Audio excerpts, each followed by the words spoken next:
Okay, listen up, because this is dead but alive. So I've taken the big speakers because they were brand new and I've put them in my NSM. The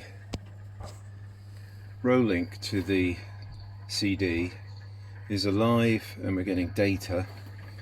I have managed to make it play a CD by playing with the individual menu commands. So the audio amps are fine. The basket, as you can see, has got the basket upgrade. It's still got a Mars mech, if that's of any interest to you. Here's the amp. I mean, there's nothing to see here. It's on. I can't play anything, so I can't really show you that. Got power up here. The board is showing system errors, flashing, but that's because it's not talking to this down here. I did play about with these switches back in the day and that helped.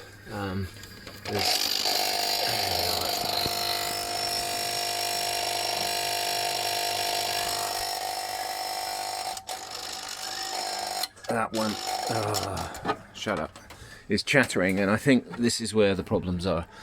I've just show you the front.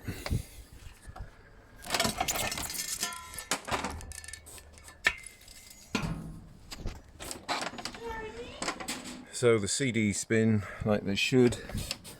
Bit of a fail here, but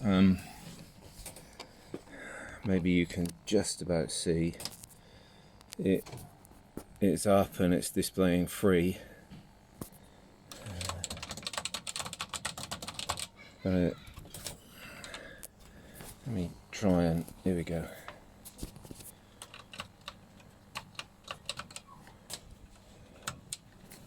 Well, you can see it's taking numbers on the display. It's so this thing worked for 15 years and we've had a lot of fun and we've repaired it over time, but not this time. I just bought an NSM and that's that.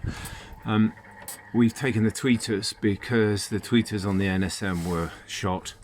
It's still got the mid-range, so, and they're good. So that's how I know I've been able to get things to play. So I get to show you, because this is a parts piece. Hang on, ouch, that hurts. So the page mech is turning and ow, bang my head.